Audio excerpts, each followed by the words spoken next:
What on earth is this place? These aren't computer-generated alien landscapes from a sci-fi movie. This is a real island on our planet, and it's so bizarre that scientists call it the Galapagos of the Indian Ocean. I'm talking about Socotra Island, a place so isolated and weird that 30% of its plant species exist literally nowhere else on Earth. We're talking about trees that bleed red, plants that look like they're from another planet, and an ecosystem so unique that it's rewriting biology textbooks. But here's what makes this story absolutely insane. This island paradise is technically part of Yemen, one of the world's most war-torn countries, and it's currently occupied by a foreign military that's turning it into their personal playground. Today we're exploring the most impossible island on Earth, a place that's simultaneously a biological treasure and a geopolitical nightmare. And trust me, this story will blow your mind. The alien landscape. Socotra Island sits in the Arabian Sea, 250 kilometers from Yemen and 350 kilometers from Somalia. But it might as well be on another planet because this place has been isolated for so long that evolution went completely insane. The island separated from the Arabian Peninsula about 6 million years ago, and since then, it's been like a biological laboratory where nature could experiment without any outside interference. The result? An island that looks like it was designed by aliens with a very weird sense of humor. Let's start with the dragon's blood trees. These umbrella-shaped giants that look like giant mushrooms or alien spacecraft. When you cut them, they literally bleed dark red resin that's been used for medicine and magic for thousands of years. Then there are the desert roses, not flowers, but bizarre succulent trees that look like massive pink elephants growing out of the ground. And the bottle trees that store water in their swollen trunks like nature's own water bottles. But here's the really mind-blowing part. 30% of Socotra's plant species exists nowhere else on Earth. That's a higher rate of endemism than the Galapagos Islands. It's like nature created a secret laboratory and forgot to tell the rest of the world about it. The people of the Dragon Island. But Socotra isn't just a biological wonderland. It's home to about 60,000 Socotri people who have their own unique culture that's as isolated as the island's plants and animals. The Socotri people speak their own language, Socotri, which has no written form and is completely different from Arabic. It's like they've been preserving an ancient Arabian culture in a time capsule for thousands of years. For centuries, the Socotri people lived in almost complete isolation, developing their own traditions, their own relationship with the bizarre landscape, and their own ways of surviving on an island that looks like Mars but sits in the middle of the Indian Ocean. They've been harvesting dragon's blood resin for over 2,000 years, using it for medicine, dye, and trade. They know which of the weird plants are edible, which ones are poisonous, and how to navigate an island where every tree looks like it belongs in a fantasy novel. But here's where their story takes a dark turn. Their isolated paradise is about to be destroyed by forces completely beyond their control. The geopolitical nightmare. Here's where this story gets really messed up. Socotra technically belongs to Yemen, but Yemen has been torn apart by civil war since 2014. And while Yemen burns, the United Arab Emirates has quietly moved in and basically taken over the island. In 2018, UAE forces landed on Socotra and started building military bases, airports, and ports. They claimed they were helping Yemen fight the Houthis, but Socotra is 500 kilometers away from any fighting.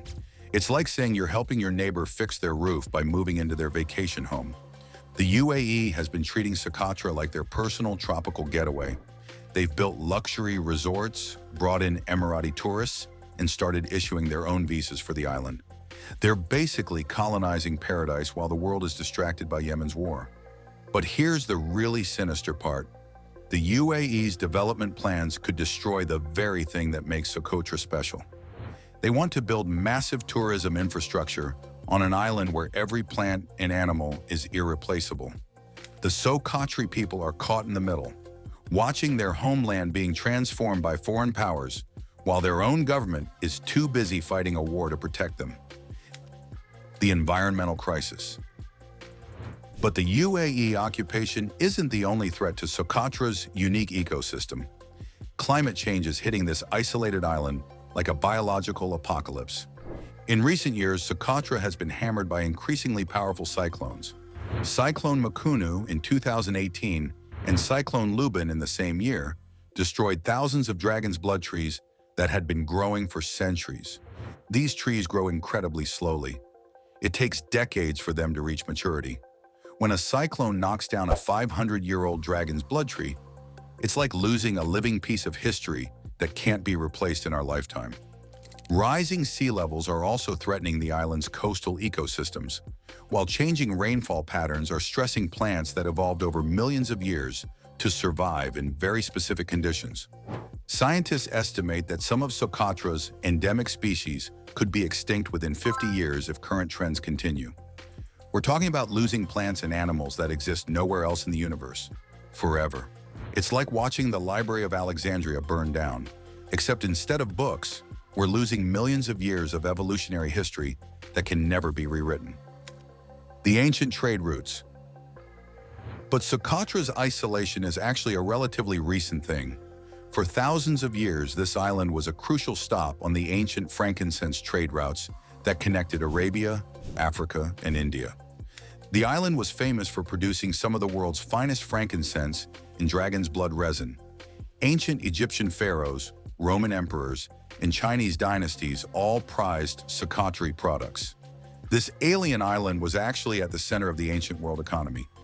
Greek and Roman geographers wrote about Socotra, calling it the Island of the Blessed, and describing its bizarre plants and valuable resins.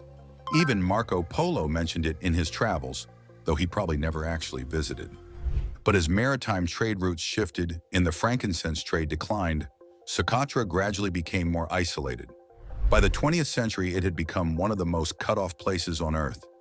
The irony is that Socotra's isolation, the thing that preserved its unique ecosystem, is now being destroyed by the same global forces that once made it famous. The impossible visit. So you're probably wondering, can you actually visit this alien paradise? Well, good luck with that. Socotra is one of the most difficult places on Earth to reach, and it's getting harder every year. There's only one airport, and flights are irregular and often canceled due to political tensions. You need special permits, Yemeni visas that are nearly impossible to get, and now UAE approval since they're running the show. Even if you somehow make it there, you're looking at one of the most expensive destinations on Earth.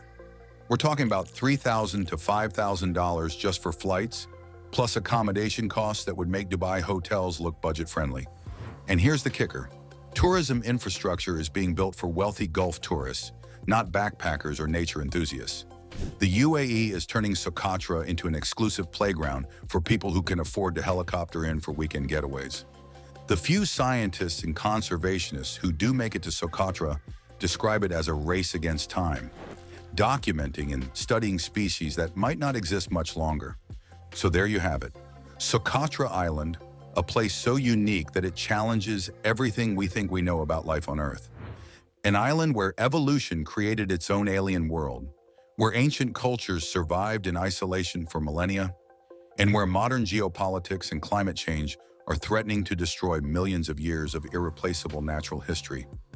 Socotra proves that our planet still has secrets, still has places that can make us question what's possible. But it also shows us how quickly we can lose these treasures when politics, money, and climate change collide. What do you think? Should Socotra be protected as a UNESCO World Heritage Site? Or is it already too late to save this alien paradise? Let me know in the comments and subscribe to Earthwise for more geography that reveals the hidden wonders and dangers of our planet.